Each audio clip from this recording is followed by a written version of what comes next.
মৰিগাঁৱত দাৰে আক্ৰমণ এজনক ঘটনা সন্দৰ্ভত মৰিগাঁও সদৰ থানাত এজাহাৰ দাখিল ভুক্তভোগীৰ জিলাখনৰ বঘৰাৰ জয়ন্ত দাস নামৰ লোকজনে দাৰে আক্ৰমণ কৰে মৃদুল ডেকা নামৰ লোকজনক তেজেৰে লুটুৰি পুটুৰি হৈ থকা অৱস্থাৰে মৰিগাঁও শ্বহীদ তিলক হেমৰাম গুণাভিৰাম অসামৰিক চিকিৎসালয়ত ভৰ্তি হয় মৃদুল ডেকা ঘটনা বিৱৰণী অনুসৰি মৃদুল ডেকাৰ গৰু এজনী নোহোৱা হোৱাত পুৱাৰে পৰা বিভিন্ন ঠাইত বিচাৰি অৱশেষত বঘৰাত গৰুজনীক প্ৰত্যক্ষ কৰে আৰু তাৰ পিছতে নিজৰ গাই গৰুজনী আনিবলৈ লোৱা অৱস্থাত জয়ন্ত দাস নামৰ যুৱকজনে দাৰে আক্ৰমণ কৰে বুলি জানিবলৈ দিয়ে ভুক্তভোগী মৃদুল ডেকাই ঘটনা সন্দৰ্ভত মৃদুল ডেকাই মৰিগাঁও সদৰ থানাত এজাহাৰ দাখিল কৰিছে বুলি জানিব পৰা গৈছে নাইকিয়া হ'ল এতিয়া নটামান মানে আঠটা চাৰে আঠটাৰ ভিতৰতে নাইকিয়া হৈছিলে আৰু গৰুজনী তাৰপিছত মই নটামান বজাত চালোঁ গৰুজনী নাই গোহালিত তাৰপিছত ওচৰে পাজৰে ধানত লাগিছে বুলি চালোঁ গৰুজনী নাই তাৰপিছত মই আকৌ ৰাতিপুৱা চালোঁ তাৰপিছত আকৌ মৰিগাঁও শনিবাৰ বজাত যে আজি আকৌ তাতো আহিলোঁ গৰুজনী নাপালোঁ তাৰপিছত ঘূৰি ঘূৰি এই বঘৰাত সোমালোঁ বঘৰাত সোমাওঁতে গৰুজনীয়ে এনেকুৱা মুকলি হিত আল দি থোৱা আছিলে গৰুজনী তাৰপিছত মই ল'ৰা এটাক দেখুৱালোঁ দেখুৱাই পেলাই ক'লোঁ যে এজনী মোৰ গৰু তাৰপিছত সি কৈছে যে মই এইটো ৰিক্স ল'ব নোৱাৰিম গৰুজনী তাৰপিছত কৈছে মই কেছ বহাই নাথাকোঁ গৰুজনী পালোঁ যেতিয়া লৈ যাওঁ মই তেনেকৈ আনিছিলোঁ তাৰপিছত এনেকৈ আধা বাটতে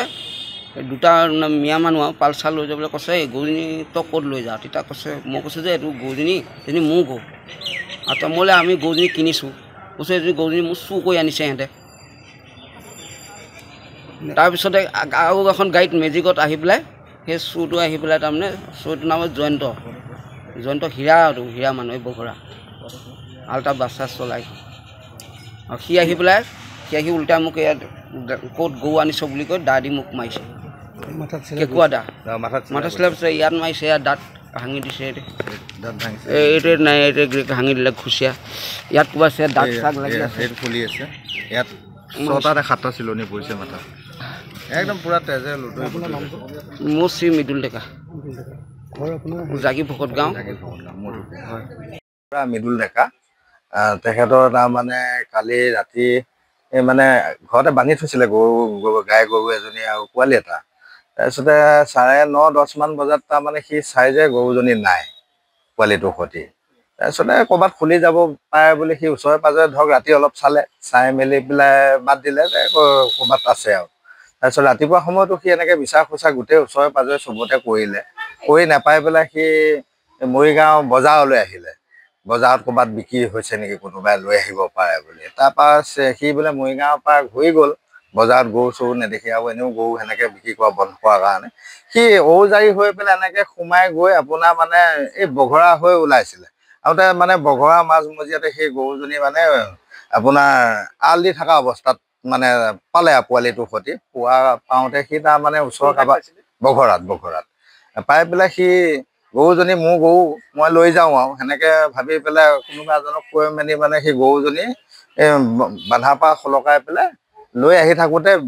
মিয়া বেপাৰী দুজন লগ পাইছে বেপাৰীকেইজনে কৈছে যে গৰুজনী ক'ত লৈ যাওঁ এজনী গৰু আমি কিনিছোঁ কৈছে এইকেইজনী মোৰ গৰুহে তহঁতে ক'ত কিনিছ কোন মালিক তহঁতৰ এনেকুৱা কৰি থকা অৱস্থাতে বোলে জয়ন্ত দাস নামৰ ল'ৰাজনে তাৰমানে মালটানা গাড়ী এখনত আহি তাক নামি পেলাই মানে একদম মানে তাৰ মাথাতে ঘাপ এটা দিছে জয়ন্ত দাস তাৰ ঘৰ বঘৰাত সি অলপ দিন মধুপুৰতে আছিলে তাৰমানে আমাৰ ওচৰতে আছিলে সি গাড়ী চলাই আৰু তাৰ বোলে বিভিন্ন ধৰণৰ কেছ আছে থানাত আমি গম পোৱাত মানে কি আমি এতিয়া গাঁওবুঢ়াও মানে তেওঁলোকৰ ওচৰ পাজৰৰ মানুহেও তাৰ ওচৰলৈ যাবলৈ সাহস নকৰে এনেকুৱা মানে সি দুৰ্দান্তৰ ভিতৰৰ ল'ৰা এতিয়া মানে কি আমাৰ তাত আৰু গৰু চুৰ হৈছে আগতে সি থকা অৱস্থাতে মানে আমি এতিয়া সন্দেহ কৰিছোঁ সন্দেহ নহয় আচলতে মানে সিয়ে হ'ব লাগিব যে এনেকৈ সি গৰুবিলাক আনি মানে চাপ্লাই দি থাকে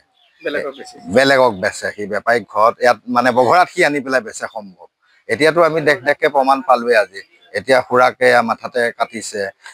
সি দিন দুপৰতে যদি সেনেকৈ দাৰে কাটিব পাৰে সি এটা গভাইত চোৰে হ'ব আপোনাৰ এতিয়া কেইটামান বাজে ধৰক আপোনাৰ 9টামান বজাৰ কেছ হ'ব এইটো 9টা 8:30 8টা এনেকুৱামান টাইমত তাক মানে কাটিছে মই আকৌ আহি আছিলোঁ ভকত গাঁৱৰ পৰা মই গাড়ী চলাওঁ পেচেঞ্জাৰ লৈ আহি থাকোঁতে তাক মই বঘৰা চাৰিআলিতে তাৰমানে তেজেৰে লুটুৰি পুটুৰি অৱস্থাত মানে মানুহবিলাকে আগুৰি আছে তাক মানে ধৰক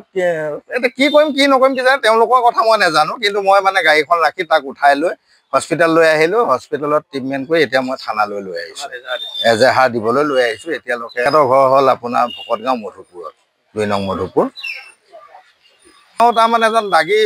বজ্জাত ল'ৰা তাৰমানে তেখেতৰ মানে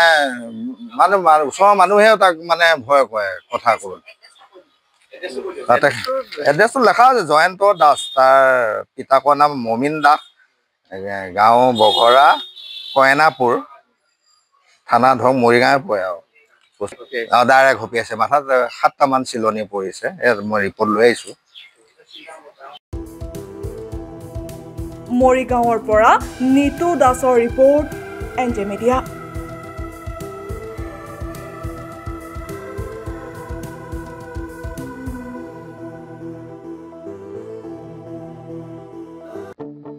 আপোনাৰ সপোনৰ ঘৰখন কেনে হ'ব